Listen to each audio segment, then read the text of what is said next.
All right, today we are diving deep into a book that's way more than just a story. It's a personal testimony that honestly changed the game for millions of people. We are breaking down Benny Hinn's Good Morning, Holy Spirit, a book that's all about one man's journey from a super traditional upbringing to a deeply personal spiritual encounter that would go on to shape a global ministry. And this is the sentence right here. This is the moment the entire story just pivots.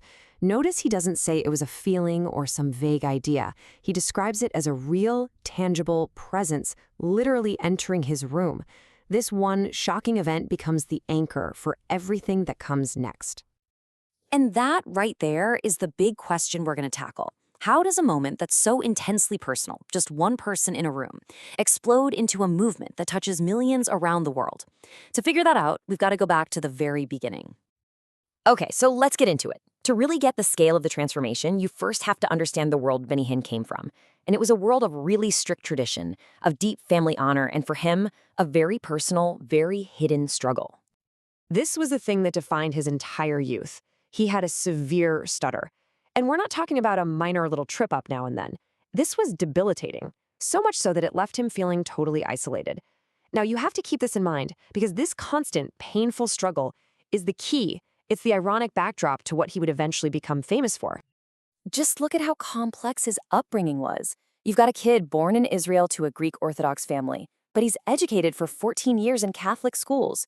Then, at just 11 years old, he says he has a vision of Jesus. A few years later, boom, the whole family packs up and moves to Canada. You can already see all these different spiritual and cultural ingredients mixing together from a really young age. So he's in this totally new world in Canada, and a single kind of random trip ends up being the catalyst for, well, everything.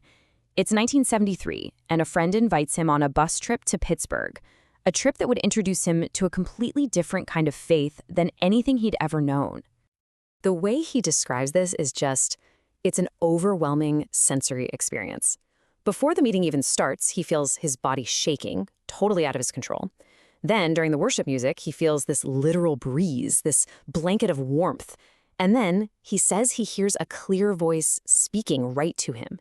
This wasn't abstract theology for him. It was intensely physical and deeply personal. And this was the moment that planted the seed. He's watching the evangelist Catherine Coleman, and she just sobs this plea to the audience. She wasn't talking about rules or gifts. She was talking about the Holy Spirit as a person, a friend you could actually grieve, someone you could love. And that idea, that possibility, just completely captivated him. But you can probably guess what happens next. This newfound spiritual fire puts him on a direct collision course with his family. For him, it was a massive awakening, but for them, it was a betrayal. I mean, you can just see the two worlds crashing into each other here. On one side, you have the incredible weight of tradition, family reputation, the historical church. And on the other side, Hinn's new path is all about personal experience, being born again and following the Spirit, even if it meant going against his own parents. And this right here was the heart of his family's response. His father, who had been a mayor, felt this deep, public humiliation. Hinn talks about being mocked, even slapped, and basically made to feel like a total outcast in his own house for walking away from the tradition that defined their whole identity. The results of all that conflict was 2 years of near total isolation. His own father would barely even speak to him.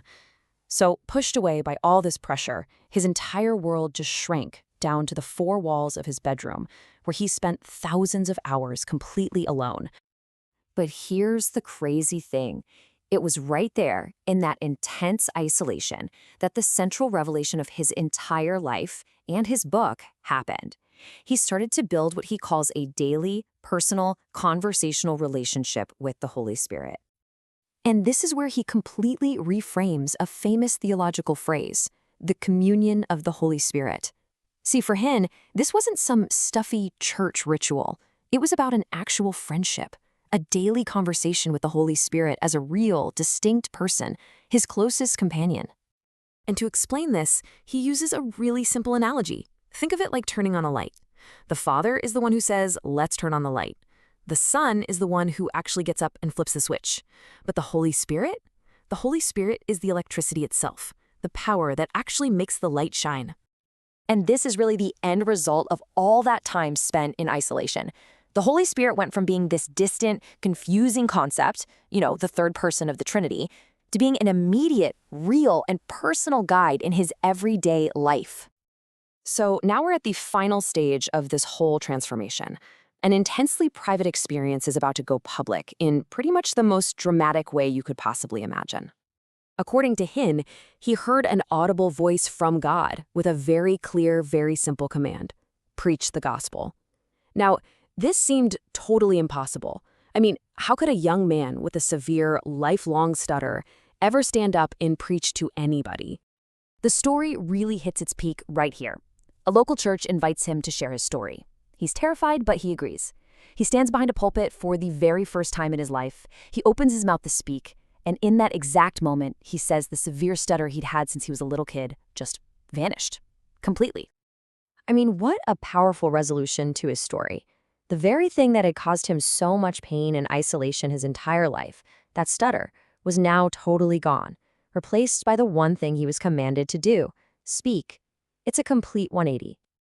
And this chart just puts it in the starkest terms possible.